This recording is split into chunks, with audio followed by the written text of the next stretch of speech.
versículo 13 a seguir, diz assim: quem há de maltratá-los, se vocês forem zelosos na prática do bem? Todavia, mesmo que venham a sofrer porque praticam a justiça, vocês serão felizes. Não temam aquilo que eles temem, não fiquem amedrontados. Antes, santifiquem Cristo como Senhor em seu coração. Estejam sempre preparados para responder a qualquer pessoa que pedir a razão da esperança que há em vocês. Contudo, façam isso com mansidão e respeito, conservando boa consciência, de forma que os que falam maldosamente contra o bom procedimento de vocês, porque estão em Cristo, fiquem envergonhados de suas calúnias. É melhor sofrer por fazer o bem, se for da vontade de Deus, do que por fazer o mal. Pois também Cristo sofreu pelos pecados uma vez por todas, o justo pelos injustos, para conduzir-nos a Deus. Ele foi morto no corpo, mas vivificado pelo Espírito, no qual também foi e pregou aos espíritos em prisão, que há muito tempo desobedeceram, quando Deus esperava pacientemente nos dias de Noé, enquanto a arca era construída. Nela, apenas algumas pessoas, a saber, 8, foram salvas por meio da água. E isso é representado pelo batismo, que agora também salva vocês. Não a remoção da sujeira do corpo, mas o compromisso de uma boa consciência diante de Deus, por meio da ressurreição de Jesus Cristo, que subiu aos céus e está à direita de Deus. A ele estão sujeitos anjos, autoridades e poderes. Vamos orar. Senhor, aqui está a tua palavra, nós acabamos de lê-la. Dá para nós entendimento, sabedoria, compreensão.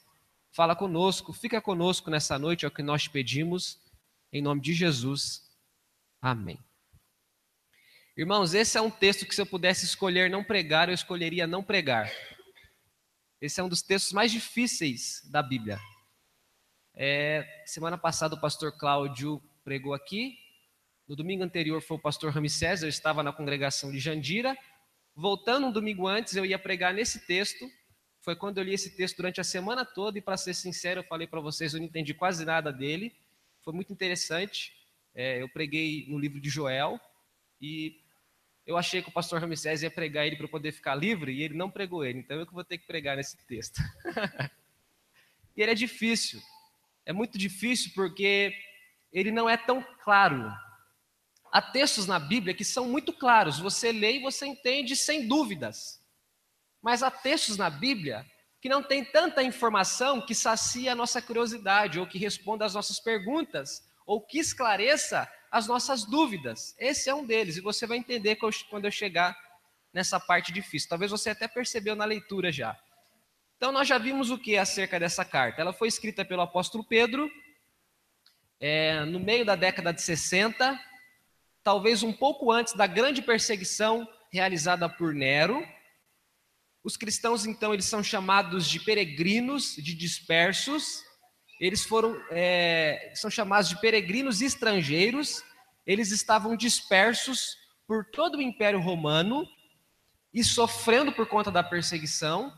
Então, o apóstolo Pedro escreve essa carta, e ao que tudo indica, ele escreve para encorajar os cristãos. Vá lá para o capítulo 5 da carta, 1 Pedro capítulo 5. Olha o que diz o versículo 12, quando ele vai finalizar a carta, olha o que ele diz. 1 de Pedro 5, 12. Diz assim: com a ajuda de Silvano, ou Silas, que é nome correspondente, a quem considero irmão fiel, eu escrevi resumidamente, encorajando-os e testemunhando que esta é a verdadeira graça de Deus. Mantenham-se firmes na graça de Deus. Aqui o apóstolo revela qual que é o propósito principal da carta. O propósito principal da carta é esse aqui. Todo texto tem um assunto principal. Todo texto tem uma lógica. Todo texto tem um ponto-chave. Se você encontrar o ponto-chave, você encontra tudo. Essa é a chave que abre a porta de Pedro. Qual que é a chave que abre a porta de Pedro? Ele escreveu para encorajar e testemunhar a graça de Deus. E para dizer àqueles crentes que eles deviam se manter firmes na fé. Por quê? Porque eles estavam dispersos, porque havia grande perseguição e eles estavam vivendo debaixo de grande sofrimento. Então, o que você pode fazer quando você está disperso, fora de casa, fora do seu país, quando você está sendo perseguido e quando você está sofrendo? O que você pode fazer? Pedro diz, mantenha-se firme. Firme no quê? Na graça de Deus. Então, isso é o que a gente já viu até aqui, é uma carta pequena. E esse texto que nós lemos, ele fala especificamente a respeito de sofrimento. Ele já tinha mencionado sofrimento no capítulo 2 do capítulo 1, mas agora ele não menciona, agora ele se foca, ele se concentra nesse assunto. Ele fala sobre sofrer por fazer o bem. Olha o que diz o versículo que nós lemos. Versículo 13. Quem há de maltratá-los, se vocês forem zelosos na prática do bem? O que Pedro está dizendo aqui, irmãos? Pedro está dizendo, se vocês praticarem aquilo que é bom, quem é que vai maltratar vocês por praticarem aquilo que é bom? O que é bom? Ele já tinha mostrado. Vocês, homens, amem as suas esposas. Vocês, mulheres, sujeitem-se aos seus esposos. Vocês, servos, tratem o rei com honra. Tratem os superiores com honra. É isso que ele está dizendo que é bom. Se você é um bom servo, se você é um bom esposo, se você é uma boa esposa, quem que vai maltratar vocês por praticarem o bem? Essa é a ideia. É uma pergunta retórica. Logicamente, não deve haver uma vingança, não deve haver uma má resposta, uma má reação. Porque se você está realizando bem, espera-se que você receba bem como retribuição.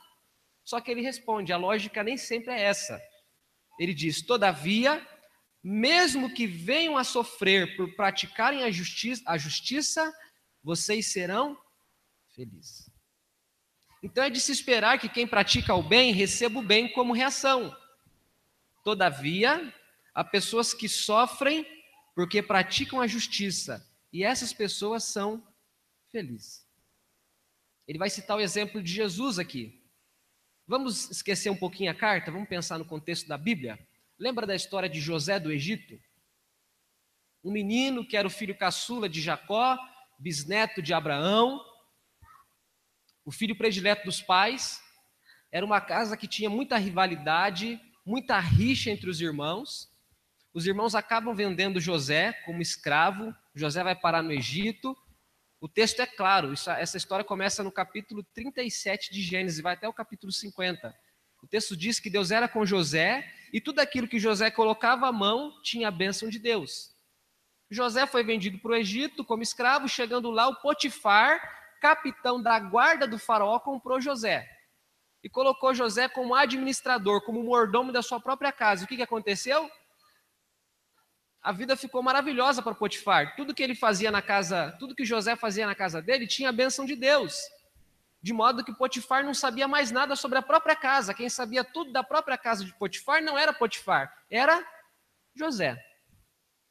O texto fala que José era um rapaz de boa aparência, a mulher do Potifar o cobiçou, ele rejeitou a mulher do Potifar, ela mentiu que ele tentou assediar ela, que ele tentou violentar ela. O que aconteceu com José? Foi para onde? Na prisão. Ele sofreu por fazer o bem. Não era natural que ele sofresse. Pelo contrário, era para ele ser bem tratado. Ele sofreu com os irmãos, ele sofreu com a própria família, ele sofreu sendo escravo, sendo servo de Potifar. Ele vai para a prisão, ele interpreta o sonho do copeiro e do padeiro. O padeiro se esquece dele, volta lá para servir o rei e nem lembra dele. Algum tempo depois, o faraó teve um sonho e ele falou, rapaz, lembrei agora, eu fiz uma promessa para um hebreu que eu teria que falar dele para você. E ele fala para o faraó, então, do José. O faraó manda chamar o José interpreta os sonhos, e aí sim ele é levado à segunda autoridade do Egito. Mas depois de muito tempo, aquilo ali não foi de um dia para o outro. Demorou talvez 20 e poucos anos para que José fosse a segunda pessoa mais importante do Egito. É um exemplo na Bíblia de que ele sofreu por fazer o bem. Davi sofreu por fazer o bem. Davi sempre fez bem a Saul, no entanto, ele sempre recebeu como retribuição o mal de Saul. Então, Pedro está trazendo essa ideia. Quem vai maltratar vocês se vocês praticarem o bem? Todavia, há muitas pessoas que sofrem por conta de praticar a justiça. E aqui ele retoma o capítulo 5, versículo 6, versículo 11 e versículo 12 de Mateus. Quando Jesus diz, bem-aventurados serão vocês quando por minha causa forem perseguidos, insultados e caluniados. Vocês serão felizes quando isso acontecer. Pedro está dizendo exatamente a mesma coisa. Há pessoas que praticam a justiça e, no entanto, podem sofrer por praticar a justiça. Então, o sofrimento cristão é sempre algo provável que aconteça.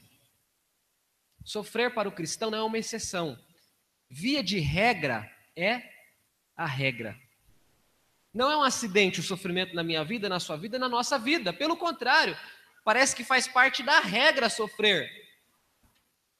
Sofrer em várias instâncias, em várias áreas, em vários aspectos. A Bíblia chama isso de provação, em outras partes a Bíblia chama isso de tribulação. Em outras partes a Bíblia chama isso de perseguição. Enfim, nós sofremos frequentemente. Então, o sofrimento também tem relação com felicidade.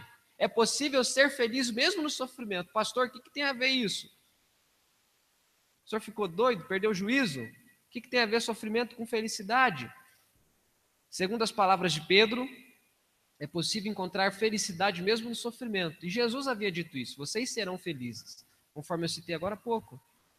Tiago escreve isso na carta dele. Tiago 1,3. Meus irmãos, considerem motivo de grande alegria o fato de passarem por várias provações, pois vocês sabem que a prova da sua fé produz perseverança. Não foi apenas Pedro que relacionou felicidade a sofrimento. Jesus relacionou felicidade com sofrimento. Tiago relacionou felicidade com sofrimento. Pelo menos 3 pessoas falaram disso na Bíblia, falaram sobre esse assunto. Pedro ainda fala sobre sofrer sem medo. Olha o que diz o versículo 14. Todavia, mesmo que venham a sofrer porque praticam a justiça, vocês serão felizes. Não temam aquilo que eles temem. Não fiquem amedrontados. O sofrimento daqueles cristãos, irmãos, que receberam essa carta de Pedro, era muito intenso. O imperador era reconhecido como Deus no meio dos romanos. As pessoas prestavam culto aos imperadores, elas se dobravam perante os imperadores, elas reverenciavam os imperadores. O imperador era um Deus. Ele se sentia um Deus, as pessoas o reconheciam como Deus. Então, qualquer cristão que não se dobrasse perante um imperador sofria perseguição, sofria profundamente. Essa história não é nova, aconteceu com Sadraque, Mesaque e Abednego, aconteceu com Daniel na Babilônia, já aconteceu com muitos cristãos. Os cristãos do mundo inteiro até hoje sofrem por conta disso. Os cristãos que vivem em países de grande perseguição, geralmente países da Ásia, do Oriente Médio, se eles vão contra a religião estatal, a religião do país onde eles vivem, eles sofrem perseguições, eles perdem a vida, eles perdem moradia, eles perdem direito de ir e vir, eles sofrem profundamente. Pedro está dizendo aqui, não fiquem amedrontados no momento do sofrimento. Não fiquem amedrontados, não tenham medo. Por que não tenham medo, irmãos? O que seria suficiente para eles sofrerem sem medo? A confiança em Cristo, a compreensão de que eles eram peregrinos, então o sofrimento não era para sempre, era temporário. A compreensão de que haveria uma recompensa para quem fosse fiel. A compreensão de que a vida aqui é curta, é passageira. Então, por isso, sofra sem medo. Há a presença de Deus, há a presença do Espírito. Eles não sofriam sozinhos, irmãos em toda parte do mundo sofriam também, eles não eram os únicos a sofrerem. Outras pessoas sofriam simultaneamente, no mesmo tempo que eles estavam sofrendo. Então, sofra sem medo. Sofra fazendo de Cristo Senhor do seu próprio coração. Versículo 15. Antes, santifiquem Cristo como Senhor em seu coração. Em outras palavras, coloquem Jesus como exclusividade do coração. Quando a Bíblia fala de coração, ela não está falando do órgão coração. Coração na Bíblia é uma metáfora para representar a totalidade do homem. Quando Davi faz aquela oração, Senhor, cria em mim um coração puro, ele não está dizendo para Deus que ele teve um infarto e está com o coração judiado, que o coração dele está bem fraquinho. Ele não está dizendo, Deus, põe um coração novo em mim. Pelo contrário, ele está falando do coração como aquilo que representa o ser dele, quem ele é, a essência dele. É a mesma ideia aqui. Santificar Cristo no coração é santificar Cristo na vida. Santificar Cristo na nossa existência, na nossa realidade. Essa é a ideia da Bíblia. Ela nunca se refere ao coração como sendo órgão, mas coração como expressão de quem o homem é. Por isso ela fala, a boca fala do que o coração está cheio, lá em Provérbios. Todo mundo sabe que se eu for briguento, se eu for reclamão, se eu for um cara que xinga o tempo todo, sei lá, escolha o que você quiser como defeito. Essas coisas não estarão no meu coração órgão, estarão no meu coração essência da vida. Essa é a ideia. É sempre assim que a Bíblia fala a respeito do coração. Então Pedro está dizendo, santifiquem Cristo no coração de vocês. Coloquem Ele como Senhor do coração de vocês.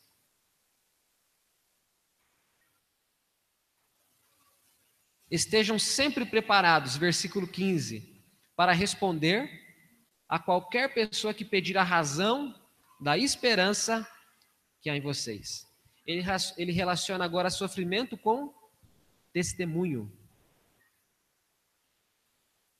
Pedro está dizendo, alguém vai perguntar para você por que é que você tem tanta esperança numa realidade de tanta perseguição, de tanto sofrimento, de tanta angústia. Alguém vai olhar para você e falar assim, não tem sentido o que você crê, não tem sentido você se porta nesse contexto, nessa situação. Pedro está dizendo, quando alguém te perguntar isso, está dizendo para aquelas pessoas que receberam a carta, vocês precisam dar razão da esperança que há em vocês. Ou seja, servir a Deus, servir a Cristo, é uma ação consciente do ser humano. É muito natural que as pessoas fiquem escandalizadas ou perdidas ou confusas quando elas encontram um cristão fiel no momento das provações. Eu tive uma experiência, irmãos, há uns 3 anos atrás, de acompanhar, de dar assistência para um casal que tiveram um filho, o filho nasceu, o filho viveu 10 dias e faleceu. E esse casal era novo convertido. E eu dei toda a assistência para eles, visitei, acompanhei, fui no hospital, fiz visita, corri para um lado, para o outro, fiz tudo o que eu podia fazer como pastor, como alguém que se põe para servir, para apoiar, para acompanhar, fiz tudo possível. A criança faleceu, a criança morreu. No dia do culto fúnebre, eu estava fazendo o culto fúnebre, fiz o culto fúnebre, aquele momento que antecede o sepultamento, que você abre o caixão e vê pela última vez o falecido, o ente querido, aquele pai fez uma oração que as pessoas que estavam presentes choraram. Ele disse, Senhor, obrigado pelo meu filho, eu fiquei 10 dias com ele, fez uma oração. Eu fiquei olhando aquilo, eu senti primeiro uma tristeza natural, porque naquele momento eu já era pai, a minha filha já tinha nascido. Quando você é pai, você vê uma criança sofrendo, você vincula com seu filho, é uma coisa doida, é um negócio interior que eu não sei explicar. Então é natural que você se identifique. Eu já fiquei tomado por conta disso. E depois, pela maturidade que eu vi numa pessoa nova convertida. Eu cristão, eu pastor, eu olhei para aquilo, eu achei aquilo estranho. Eu pensei, isso não é normal, isso não é comum. É mais ou menos isso, irmãos. As pessoas pedem razão da nossa fé, elas pedem razão da nossa esperança. Porque ser fiel na provação só faz sentido para um cristão, não faz sentido para quem não conhece a Deus.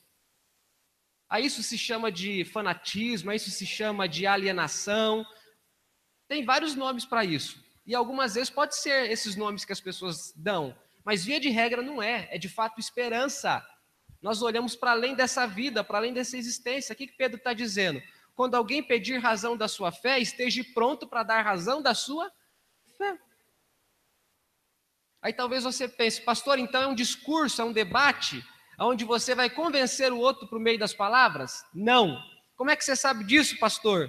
o restante do versículo diz, versículo 16, façam isso com mansidão e respeito, não é briga, não é persuasão,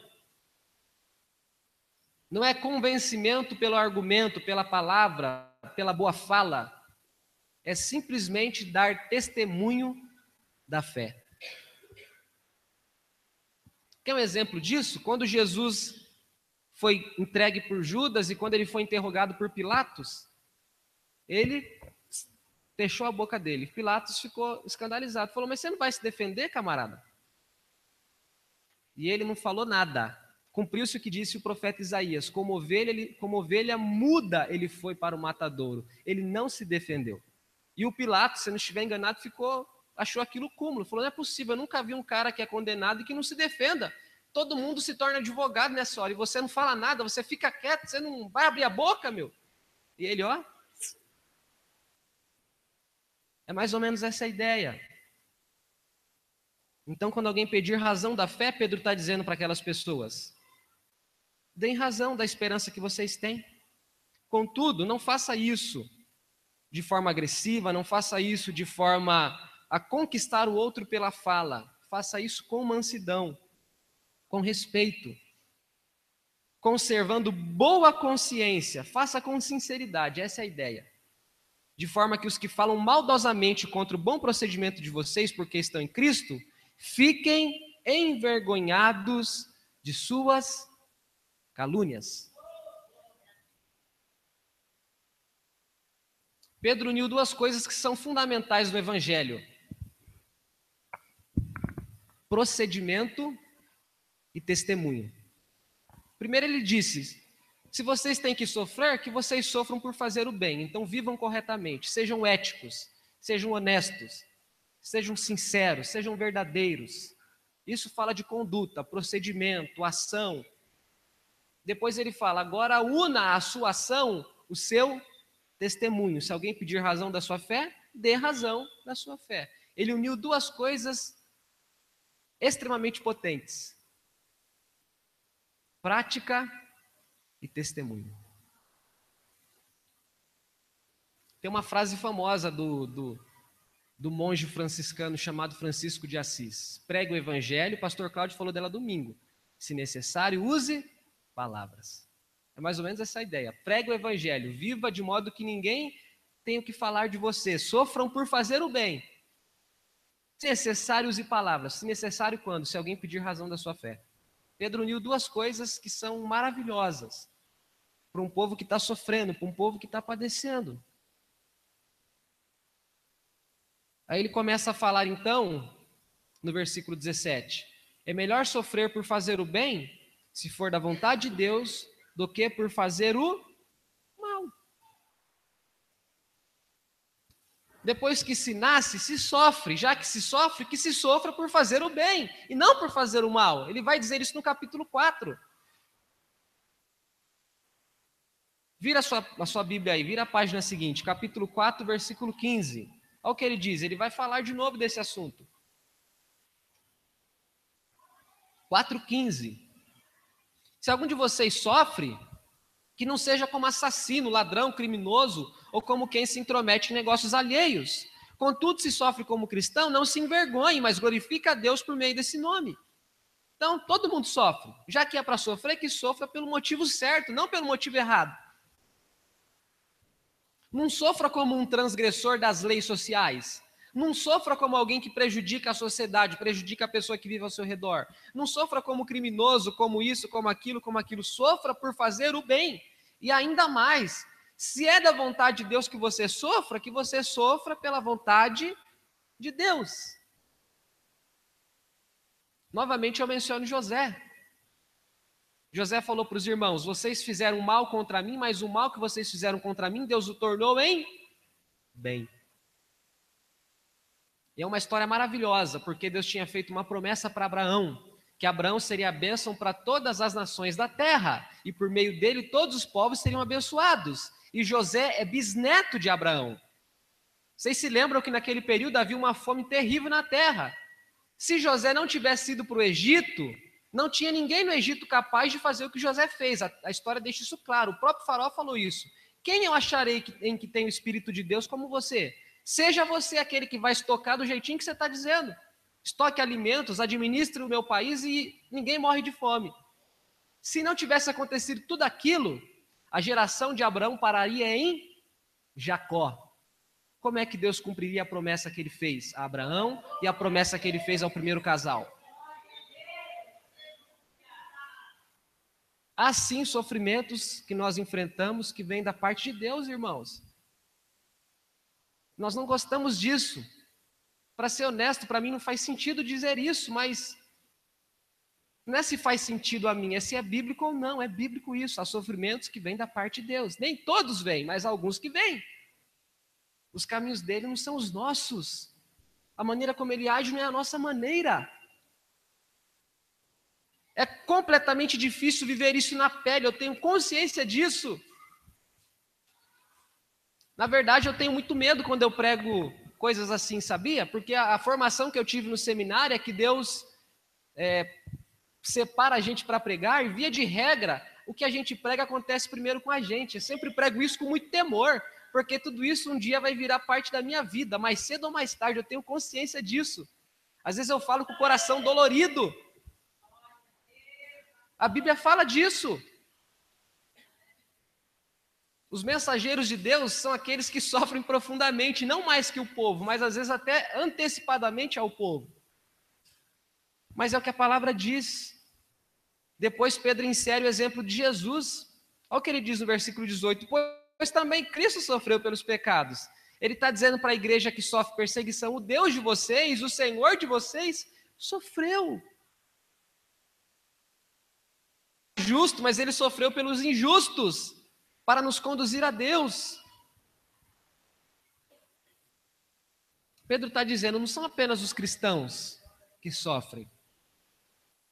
O Deus dos cristãos sofreu. O Senhor dos cristãos sofreu. Eu já disse isso em mensagens passadas. Saulo está perseguindo a igreja, ele está com cartas de autorização para matar cristãos, e ele cai do cavalo indo para Damasco. Ele ouve uma voz que diz, Saulo, Saulo, por que você me persegue? Quem és tu, Senhor? Saulo, eu sou Jesus a quem você persegue. Jesus não falou para ele, Saulo, Saulo, por que você persegue a minha igreja? Por que você persegue o meu povo? Por que você me persegue? O cristão sofreu, Jesus, o Deus homem, o Deus encarnado, tomou sobre si os nossos pecados, ele nos substituiu, nós falamos isso hoje na escola dominical, fazia parte do conteúdo da lição, do estudo. Irmãos, até aqui tudo bem, né? Até aqui dá para entender. Para mim não tem nada confuso, espero que não tenha para você, mas o negócio fica estreito agora. É agora que a perna treme. Como é que explica isso aqui? Olha o que diz o versículo 18.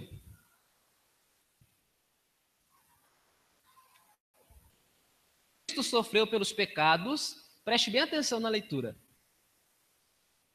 Uma vez por todas, o justo pelos injustos, para conduzir-nos a Deus. Ele foi morto no corpo, mas vivificado pelo Espírito. A tradução atualizada diz vivificado no Espírito. No qual também foi e pregou aos espíritos em prisão, que há muito tempo desobedeceram quando Deus esperava pacientemente nos dias de Noé, enquanto a arca era construída. Algumas pessoas, a saber, 8 foram salvas por meio da água. E isso é representado pelo batismo, que agora também salva vocês. Não a remoção da sujeira do corpo, mas o compromisso de uma boa consciência diante de Deus, por meio da ressurreição de Jesus Cristo, que subiu aos céus, está à direita de Deus, a ele estão sujeitos anjos, poderes e autoridade. Pastor, o que tem de difícil nesse texto que o senhor leu? Tudo! O texto diz que Jesus morreu na carne e foi vivificado no Espírito. O corpo morre. O que é morte? Morte é separação. É separação do homem em relação a si mesmo. Pastor, o que é isso? Lembra quando Lázaro morreu? Jesus foi ressuscitá-lo? Jesus falou o quê? Corpo do Lázaro, venha para fora, foi isso? Lázaro venha para fora. Lázaro estava lá, o corpo dele enterrado.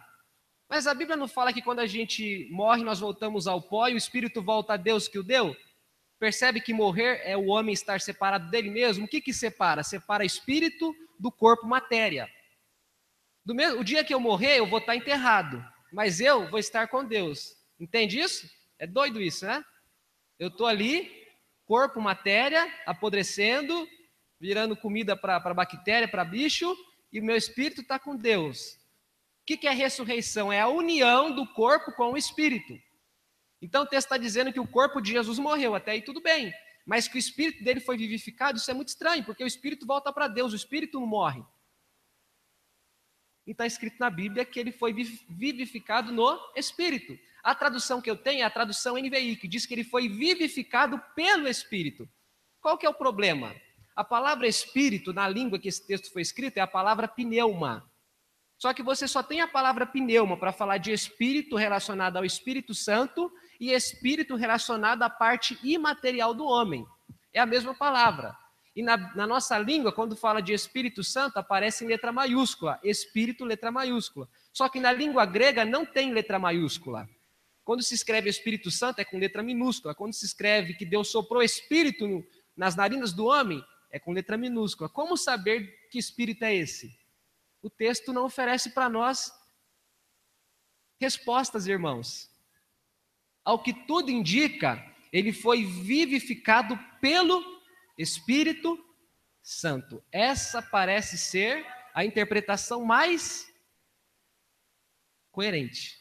Parece. E por que eu estou dizendo parece? Porque não tem ninguém que soube afirmar o que de fato esse texto significa.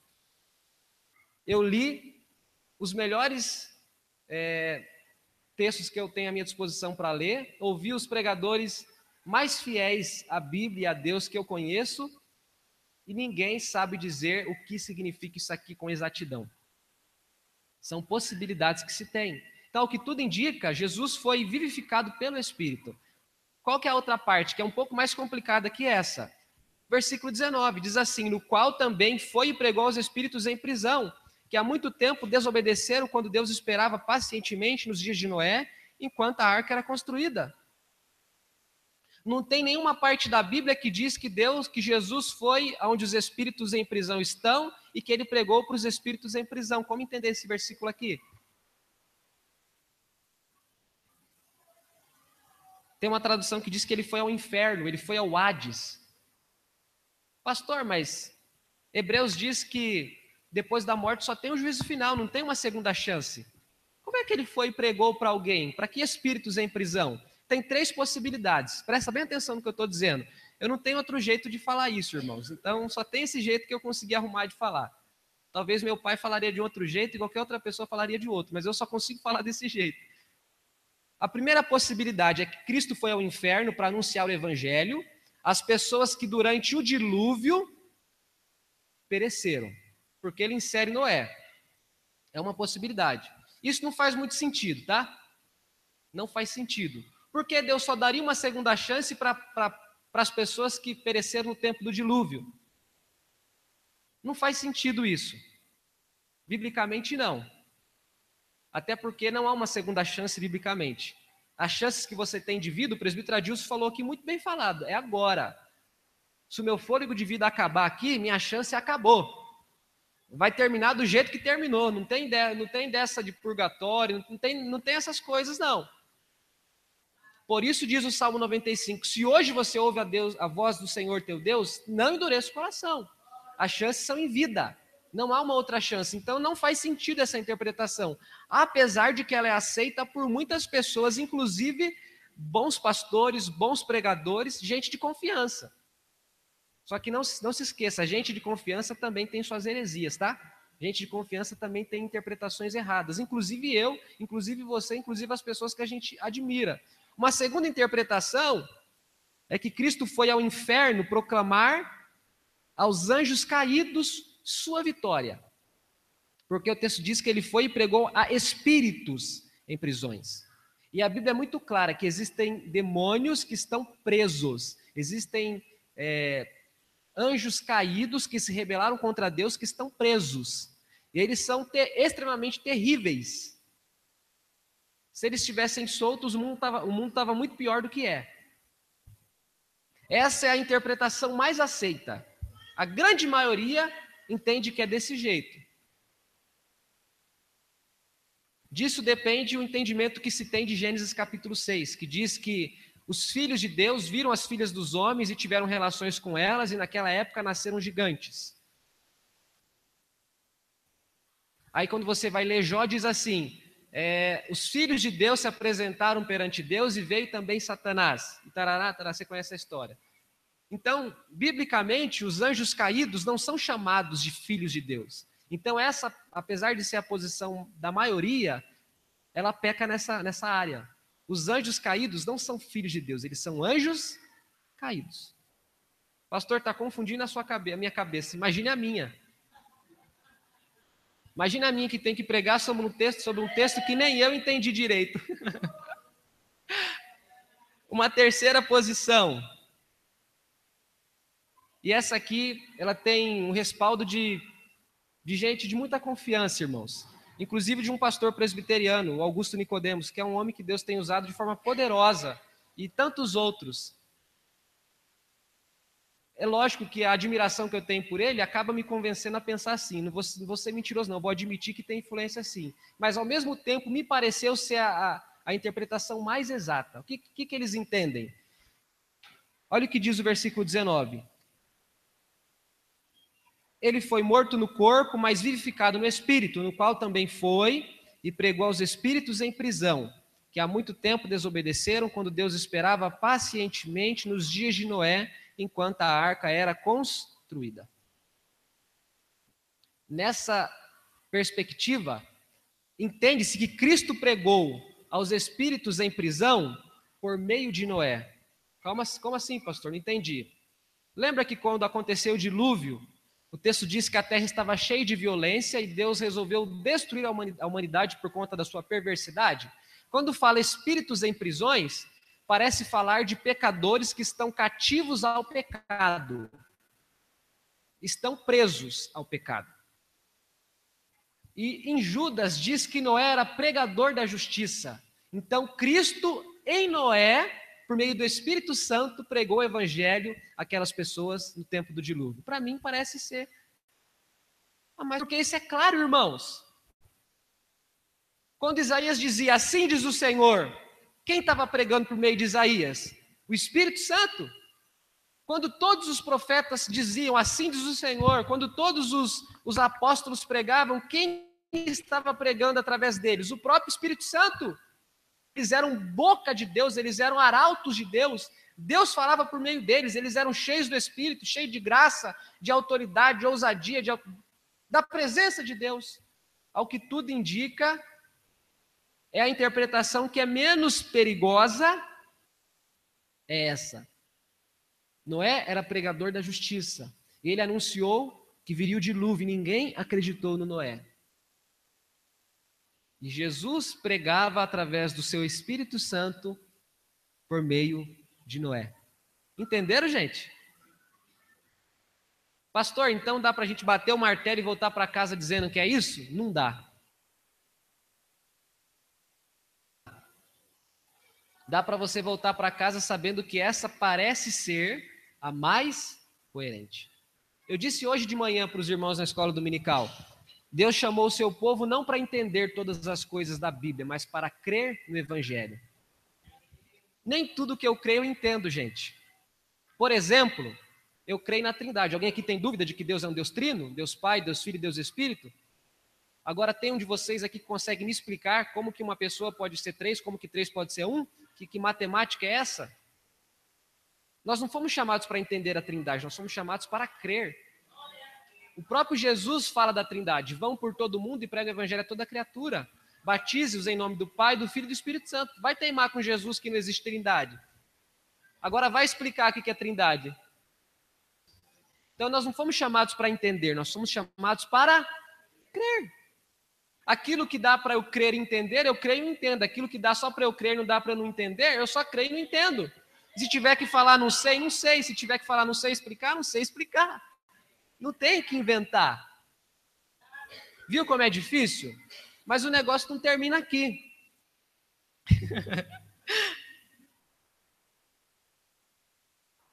Ele fala de Noé, que parece que não tem nada a ver o Noé com a história, né? E ao mesmo tempo, Noé sofreu muito, porque ele viveu numa geração extremamente pecaminosa, ele era um homem justo, íntegro e andava com Deus. Então, a vida de Noé parece muito com a vida de Jesus. Em que sentido? Primeiro houve sofrimento, para depois haver glorificação, exaltação. Primeiro Jesus padece, primeiro Jesus morre, depois Jesus ressuscita. Primeiro Noé constrói uma arca, primeiro ele sofre rejeição, depois ele entra na arca. Primeiro se sofre, depois recebe alívio. Essa é a ideia. Parece que esse é o critério que o Pedro estabelece. Então ele fala de Noé. Só que aí ele mistura, ele fala que, olha o que diz, eu vou ler do jeito que o Pedro fala aqui. Versículo 20, que há muito tempo desobedeceram quando Deus esperava pacientemente nos dias de Noé, enquanto a arca era construída. Nela, apenas algumas pessoas, a saber, foram salvas por meio da água. E isto é representado pelo batismo que agora também salva vocês. Agora ele colocou batismo no meio. O que tem a ver batismo com arca, com espíritos em prisões, com sofrimento? O que tem a ver isso, gente? Que samba de crioulo doido, não é? Que bolo sem receita é esse? Que você vai jogando ingrediente e futucando, batendo. O que é isso? Primeiro que batismo não salva. Batismo salva? Quem é que salva? Quem é o único mediador entre Deus e os homens? Jesus. Aí Pedro está dizendo, eles foram salvos por meio do batismo. Mas leia o restante.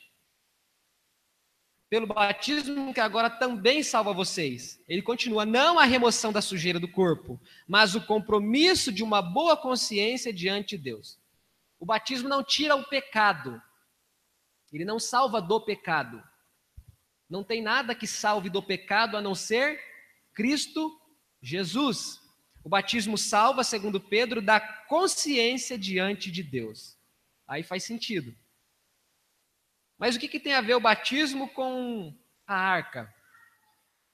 Do mesmo jeito que a arca foi posta na água, do mesmo jeito que Noé, a esposa, os 3 filhos e as 3 noras entraram na arca, 8 pessoas, o batismo representa isso. No sentido de nós termos sido salvos, no sentido de nós termos sido... Aí como o negócio é difícil. No sentido de nós termos evidenciado, por meio daquilo que é visível, daquilo que as pessoas podem ver, um ato que é interior. Água com batismo, dilúvio com batismo, parece que é essa a relação que o Pedro faz. Não dá para falar de questão de imersão, de aspersão, toda essa confusão, porque a arca foi posta sobre as águas, ela foi não submersa sobre as águas, mas ela ficou dentro da água em algum sentido, porque ela está flutuando, então ela está dentro da água. Parece que é essa metáfora que ele relaciona com o batismo, mas não é tão claro, irmãos, não dá para entender direito, para ser honesto, para ser sincero. Aí ele fala da ressurreição. Vou ler a partir do versículo 19, que é onde começa o pensamento dele, no qual ele foi e pregou aos espíritos em prisão, que há muito tempo desobedeceram, quando Deus esperava pacientemente nos dias de Noé, enquanto a arca era construída. Nela, apenas algumas pessoas, a saber, 8, foram salvas por meio da água. E isso é representado pelo batismo, que agora também salva vocês, não da remoção da sujeira do corpo, mas o compromisso de uma boa consciência de Deus, por meio da ressurreição de Jesus Cristo, que subiu aos céus e está à direita de Deus. A ele estão sujeitos anjos, autoridades e poderes. O batismo representa, principalmente para nós que somos presbiterianos, mas que praticamos o batismo não a partir de uma perspectiva presbiteriana, mas a partir de uma perspectiva batista. No presbiterianismo tradicional, a Igreja Presbiteriana do Brasil, ou presbiteriano independente, o batismo é por aspersão.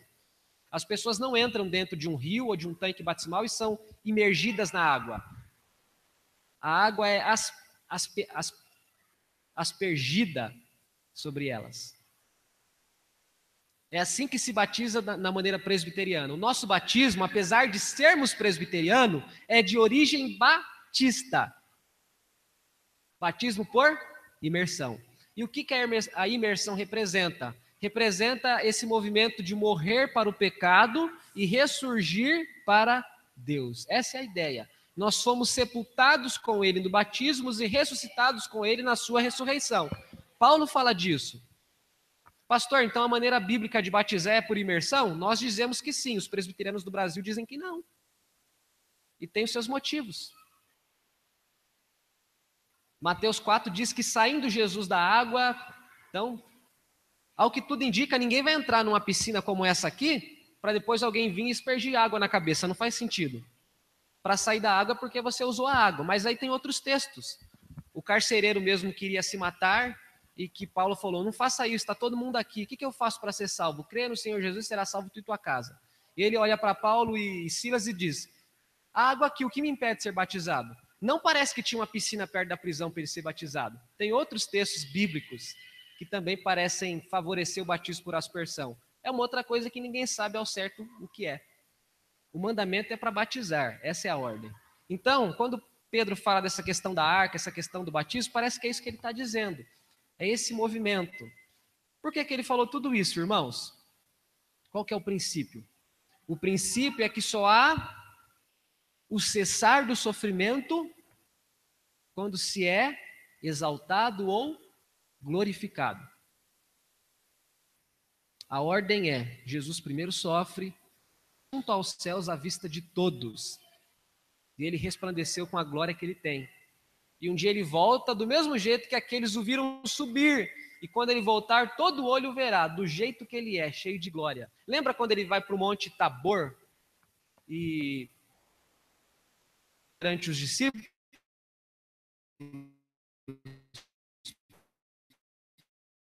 Pedro, Tiago, isso diz que ele tinha vestes brancas como neve.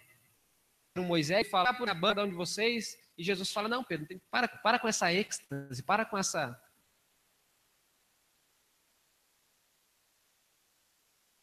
Lá embaixo esperando pela história seguinte é essa.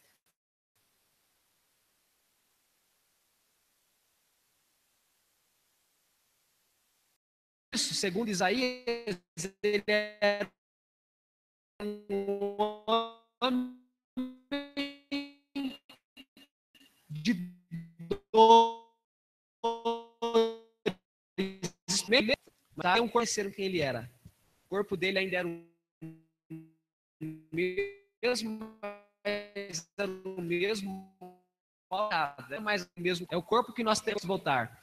Então, esse texto fala disso, irmãos. Fala de sofrimento.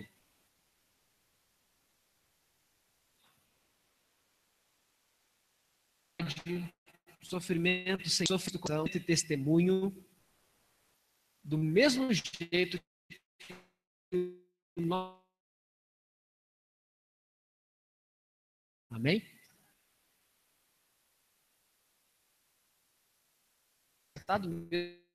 Feche seus olhos.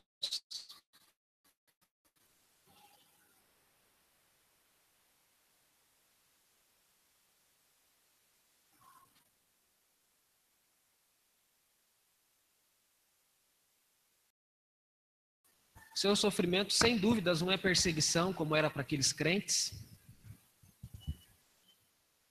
Mas você sofre.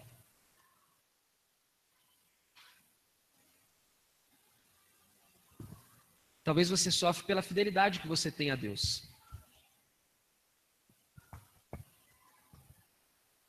Peça para Deus te ajudar a entender o sofrimento, não com os seus olhos, porque com os seus olhos, com os meus olhos, não faz sentido sofrer. Que Deus nos dê olhos para entender o sofrimento à luz do Evangelho. Afinal, nosso Senhor sofreu. Se o Senhor sofreu, o que dizer dos servos? Se o Senhor padeceu, o que dizer dos servos? Senhor, obrigado. Nós estamos aqui nessa noite, cultuando ao Senhor. Obrigado porque o Senhor é um Deus bom, um Deus grande, um Deus poderoso. Abençoa a tua igreja. Abençoa o teu povo, os teus servos. Que eles permaneçam fiéis ao Senhor. Aquilo que Pedro disse, que nós venhamos sofrer não por fazermos o mal, mas por fazermos o bem. Há muita gente sofrendo porque pratica o mal, Senhor. Há muita gente sofrendo porque pratica crimes e sofre. Tem que viver fugindo, viver escondido, perde a liberdade de ir e de vir, sofre porque às vezes tem culpa, sofre porque age do jeito que não queria agir, sofre porque sofre rejeição dos outros. Não tem como nós acharmos que o homem mau vive feliz, não, Senhor. Ninguém vive feliz praticando o mal. O que Pedro disse é exatamente isso. Não sofram por fazer o mal, sofram por fazer o bem. Sofram com alegria, com felicidade. Deus, é tão desafiador viver isso, Senhor. O Senhor nos entende, o Senhor sabe. A nossa tendência é fugir do sofrimento. Se o Senhor nos perguntasse, você quer sofrer? Eu diria para o Senhor, não quero sofrer. E talvez seria essa a resposta desses irmãos aqui, sem dúvidas. Mas o sofrimento é uma realidade que nós enfrentamos, mais cedo ou mais tarde. Nos dá graça. Graça para que o sofrimento não transforme o nosso coração, ou que nós sejamos transformados em incrédulos, em ímpios, em pessoas que negam o Senhor, que se voltam contra o Senhor, que se revoltam contra o Senhor. O sofrimento para muita gente endurece, embrutece, desumaniza. Para muita gente o sofrimento é terrível, é a pior coisa que pode acontecer. Ajuda-nos a tirar aprendizado do sofrimento que enfrentamos, que possamos tirar lições, que o sofrimento possa resultar em algum tipo de crescimento, maturidade, progresso para a nossa vida, para a nossa caminhada, para a nossa fé, Senhor. Abençoa o teu povo. Obrigado pela tua palavra, nós te damos graças em nome de Jesus. Amém. Amém, irmãos? Um dos pastores que eu ouvi ministrando sobre esse texto disse exatamente o que eu estou dizendo para você. Quem é que gosta de peixe? Levanta a mão. Tem alguém que gosta de peixe? Assado, frito, cozido, qualquer jeito. Vamos supor que você está comendo um peixe bem gostoso, saboroso. Por que quando você está comendo peixe? O que é comum encontrar? Por que você está comendo um peixe gostoso com espinho? O espinho deixa o peixe ruim? Não, né? O pastor falou que é assim a carta de Pedro. Você lê a carta é uma maravilha. Aí você chega no capítulo 3, você encontra um baita de um espinho. O que você faz? Continua comendo peixe. Tira o espinho e come o peixe. Não é por conta de um texto difícil como esse que a carta fica inválida. Pelo contrário, essa é a palavra de Deus. Inclusive, Deus é um ser misterioso e a sua palavra tem alguns mistérios. Esse é um dos textos que é um mistério. A gente pede graça para Deus, disso um tropeço, um embaraço. Pelo contrário, que Deus nos dê entendimento, né? O problema para interpretar esse texto é tão antigo quanto a história da igreja, tá? Tem 2000 anos que os homens tentam interpretar esse texto e nunca chegam num caminho de satisfação. Fica sempre uma interrogação na cabeça. Mas será que é isso? Do jeito, será que é isso mesmo, né? Eu não consegui resolver esse problema. Se alguém conseguir, você conta para o mundo, que vai ser um avanço maravilhoso para o mundo cristão. O Senhor, vamos ficar em pé?